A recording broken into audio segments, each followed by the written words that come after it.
Punch Up. I am your host, Ben Concord Posevade. Today's program is sponsored by Spam. It's meat that never expires.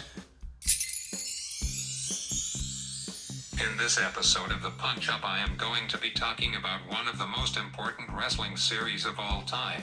2001 Survivor Series was important because it marked the end of the invasion by the Alliance against World Wrestling Federation by pitting them in a 5v5 elimination tag team match, and the winner gets the power. I've got the power! The WCW was trying to take over the WWF, but they failed.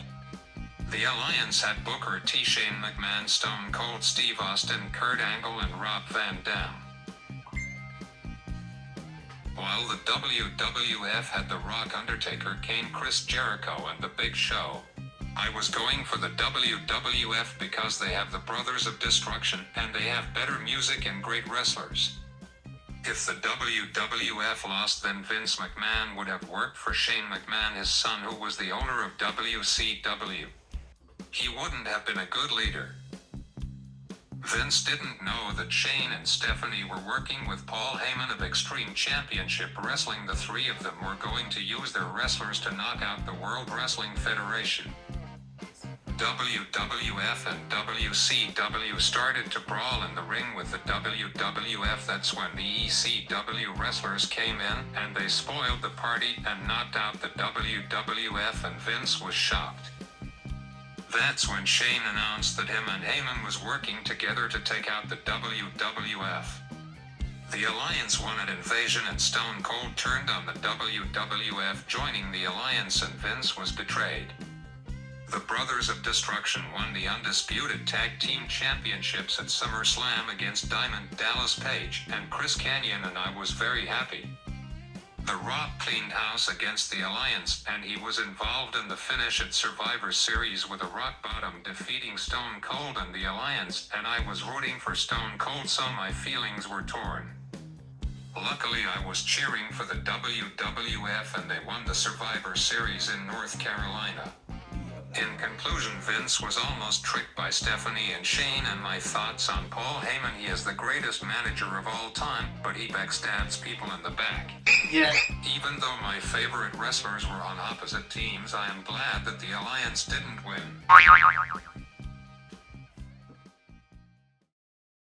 Welcome to all things haunted, horrifying, and hellish.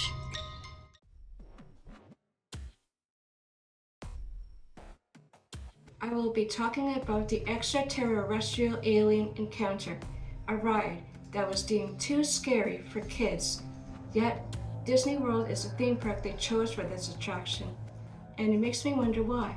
This is not the age limit for kids that it should be intended for, teenagers and adults. Alien Encounter is a terrifying and immersive ride located at Tomorrowland in Disney World. This ride is scary because it plays with your senses through sounds, lights, mist, and even moving seats. It is known to be too intense for some people. Children come off the ride screaming and crying, and even soiling their pants. Parents didn't know how intense this ride could be, but let's start at the beginning of the featured attraction. It starts with an alien who greets guests and begins to explain their company, known as Access Tech. It features puns on space and Disney space attractions like Mission to Mars. Then she told us about Chairman Clench, who runs the company. Then you are led into the teleportation room to view two new characters. You meet Skippy and Sir, who is a sinister and evil robot. He shows you how Skippy is teleporting to the receiving chamber, where phases of teleportation are shown, like disintegration into molecular components. Skippy the alien you see in that room is not scary, but he is cute and begins to yell at Sir, who suspends him indefinitely. Then you go into the room where the scary extraterrestrial alien will be. This is a so-called mistake they make trying to teleport in Chairman Clench instead. New alien scientists appear. Their names are Dr. Femus and Spinlock. Restraints are located above your chair, but they lower into place When they touch your shoulders, you are locked in place, but why? Well, here comes the extraterrestrial alien. He is 10 feet tall and very scary, with sharp fangs, large wings, and begins to pound on the teleportation room in the room. Sharp air blasts and glass is heard falling on the ground. Force field beams surround the alien to stop it, but he breaks free to terrorize guests and pick on them by using special 4D attacks. He uses air blasts, ankle ticklers, vibration, pressure points on back and shoulders, misty water sprays through textile tubes on guest necks. Water simulates the death of the technician who uses a catwalk near the ceiling. The room itself looks weird. It has tubes hanging from the ceiling that move when the strains come down. The tubeless scares skull when the lights go down to reveal the alien in the swirling smoke. He is a carnivorous alien with scary fangs, glowing red eyes, and crab-like pincers on his hands. He was a really scary alien, and kids were scared and traumatized by the ride that was deemed too intense for kids. They were crying and screaming as they came off the ride.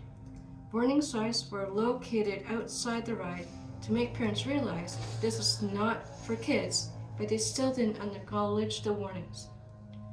Because of this, Alien Encounter closed permanently due to how scary this ride actually was, even for Disney. The outcry from guests complaining about the ride made Disney realize it's too intense and should close. In conclusion, I think this ride should return in a different theme park, like Universal Studios in Florida. That park has age limits for rides like Alien Encounter for teens and adults.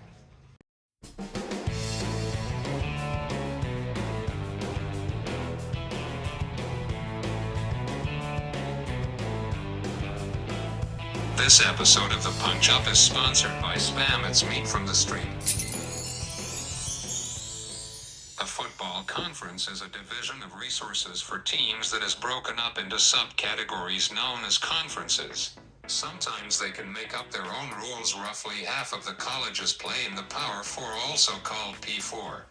The Power Four conferences are the Atlantic Coast Conference, the Big 12, the Big 10, and the Southeastern Conference. The conferences entice athletes with money and TV deals and merchandise to convince players to join their conference. They get 5-star prospects and high 4-star prospects. A quarterback gets paid $500 grand per year. Running back gets $250 grand. A wide receiver gets $75 grand. An O-lineman gets $350 grand. D lineman gets $250 grand, linebackers get $100 grand, and defensive backs get $120 grand. They can move to different schools in the off-season via transfer portal. I would play in the Big 10 or SEC, and I would be a quarterback because I would get more money. Power 4 conferences recruit players through several key strategies. One is scouting. This means a scout will come out to watch high school games and see if they can spot the up-and-coming athletes first. Another is official visits, meaning the player gets to tour their campus and see the school. The biggest is scholarship offers. The athlete scholarship is a significant incentive for recruits, which includes tuition fees, room and board. A conference realignment is when teams talk to other conferences to get enlisted, and then the teams in that conference will vote whether or not to accept them. I think that there will be another conference realignment in the future. The Atlantic Conference has Miami, Clemson, Florida State, Stanford, Cal, Duke, North Carolina, NC State, Wake Forest, Virginia Tech, Virginia, Georgia Tech, Boston College, Louisville, SMU, Pittsburgh, Syracuse, and Notre Dame. Doesn't play in the Atlantic Coast Conference, but they do play in basketball. The Big 12 has Arizona State, Baylor, BYU, Cincinnati, Colorado, Houston, Iowa State, Kansas State, Oklahoma State, TCU, Texas Tech, Central Florida, Utah, and West Virginia. The Big 10 has Illinois, Indiana, Iowa, Maryland, Michigan State, Michigan, Minnesota, Nebraska, Northwestern Ohio State, Oregon, Penn State, Purdue, Rutgers, UCLA, Southern California, Washington, and Wisconsin. The Southeastern Conference has Bama, Arkansas, Auburn, Florida, Georgia, Kentucky, LSU, Ole Miss, Miss State, Missouri, Oklahoma, South Carolina, Tennessee, Texas A&M, and Vanderbilt. In conclusion, the Power 4 conferences recruit players by offering them incentives like money and paying tuition and fees. There is competition like the Group of 5 conferences. They are the American, the MAC Conference, US, a Mountain West, and the Sun Belt. I think the Power 4 conferences are better because they have the most money and resources, so people want to be picked